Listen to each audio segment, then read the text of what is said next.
Hi, I'm Sunny, and this is my podcast, Creator, Created, Creating. Short and sweet mindset shifts for intentional life creation.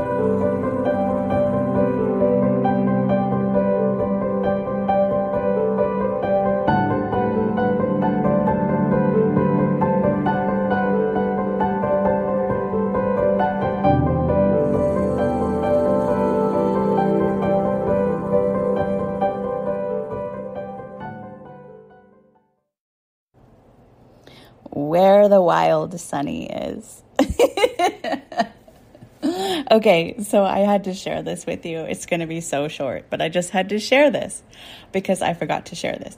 So a while back, some months ago, I did this kind of portal process and deep meditation, wherein at the end of it, I had this vision of basically like myself in this room that was basically like Max's room in Where the Wild Things Are, that book Where the Wild Things Are. And I'm assuming that probably all of you are familiar with that. If you're not familiar with that, you can look up it. It's an extremely popular children's book when I was growing up and still to this day. Where the Wild Things Are by Maurice Sendak. But so I had this vision of myself in like Max's room. So Max is wearing a white wolf costume, and he is in his room, and his room is like a jungle. His room becomes a jungle that leads out to the sea, that leads to this mythical island where these creatures are, these wild things, right? And what I understood immediately from that vision, it was like me in my nightgown, but I was like just kind of dancy and flowy in this jungle room. And what I immediately understood about that vision was like, oh yes, of course. Like that's me. Like I love like being in my flowy nightgown and sharing myself from my wild little jungle room. Like this is my space. This is my world. This is Sunny's world. And I just get to share that world with the world in my own particular way. And this podcast has been one of the most powerful ways that I do that. So where the Wild Sunni is here in this space, in my jungle room that leads out to the sea, that leads to mythical islands and encounters mythical beasts and magical creatures and celebrations and all of these wonderful things, those wonderful feelings. There's things we get to explore, like that feeling that book gave to me. Like there was so much just right there in his own little world, so much of that world, and that I get to share that world with you in your worlds, and you get to share your world with others in their world, and on and on and on and on and on it goes.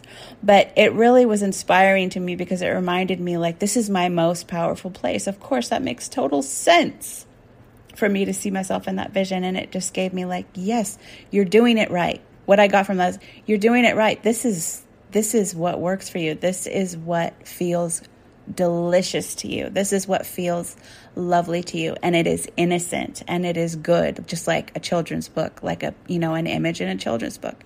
Because I had so many arguments with myself prior to that, like maybe I should be doing it another way, maybe I should be doing something else. But it was like that message was like, no, this is your way, and it's a beautiful way.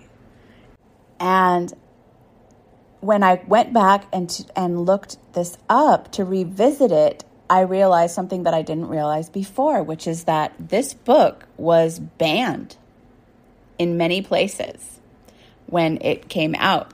And it was banned because publishers, especially in the American South, I guess, found it too dark or too deep, and was feared that this, quote, unvarnished story of rebellion, fear, punishment, and escape from that was too much for little children. And that in itself is like hugely reflective of me and what I'm attempting to share and my world. Like, I am not afraid to go into the dark places and play there, though. I am not afraid to go look at those monsters and watch them gnash their terrible teeth and roll their terrible eyes, which is a line from the book. And because I know that those monsters actually love me. And in the book, the monsters love him and they make him their king. So he's wearing the crown over his wolf pajamas and they're dancing and swinging on the vines in the forest after he had been so scared. So it was about him moving through the dark into total joy. It was about him overcoming that inner darkness and finding freedom within himself. It's such a powerful story on so many levels. I encourage you to revisit it with new eyes now that you're an adult, if you haven't in a while. But it was like, oh my gosh, of course. Like, children aren't afraid of that. It's when we become adults that we get afraid of facing our monsters. I mean, children are afraid of monsters, but they also vividly go into their imagination and move through those nightmares into play and into fun and into joy and into celebration. They have much more of an inherent ability to do that. And so I hope to tap myself back into that. That's what I'm always trying to do, is go to those wilds, those inner wilds, and look at those monsters that seem like big, hairy monsters with horrible teeth, and see that they're actually totally innocent and totally sweet and not at all what you thought they were, and just set yourself free. And that I get to do all of that from the jungles and the wilds of this little room and this little space and this little place that is me. And I hope that you get to do that for you too, because you deserve nothing less than your most joyous life, whatever that is for you. And what's cool about that is it never stops changing. It never stops becoming something new, but it always will have that essence of you, that essence of you-ness in this lifetime. And it's just going to morph and become more and more and more wonderful, more you, and more natural and more in flow for you when you allow it to be. So that's what I'm doing. And that's what I was just had to share that with you today as that came up for me. And I am going to go look at the book again, see what I get out of it this time, because I feel like I get something new every time.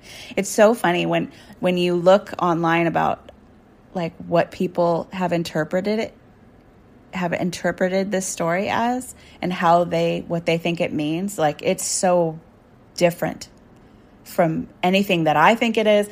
It's so different from what so many people would see in it. But that's just a testament to the fact that we see what we are. We see what we are and we see where we are. So it's going to mean something different to you than it does to me.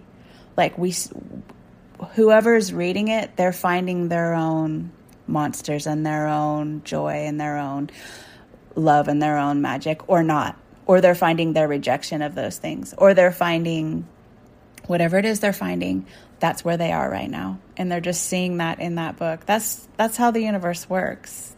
We see our lens, no matter what we're looking at. So I love sharing my lens with you. And I love looking at everyone else's lenses too, as they help me see my own lens. I watched this comedy special a while back. I cannot remember what her name was. I can't remember what it was. It was on Netflix, but it was really cute. And she was talking about, like, everyone kind of has their little snow globe of their self, and they just want to see and show their snow globe of their self and be like, this is me. This is me. And the other person has their little snow globe of self and like, this is me. This is me. I thought it was so sweet and so absolutely true. How we just are here to find and discover and cherish ourselves and share ourselves with each other. And it's such a delight. And also in the book, I just remembered how it begins with him breaking the rules and being punished for breaking the rules. It begins with him being wild and behaving in a way that adults in the world didn't want him to, and being punished for that. And in that punishment is when he goes into his room, which is like metaphor for his own internal space, and meets those monsters. And those monsters crown him king of the wild things. And he eventually comes back home to himself in the end, as he has all that fun, he has all that play, he has all that discovery, but he eventually comes back home to his sweet little bed and his comfortable place. Like, it begins there and it ends there, and it's always there, which so relates to my other episode about comfort zones from recently.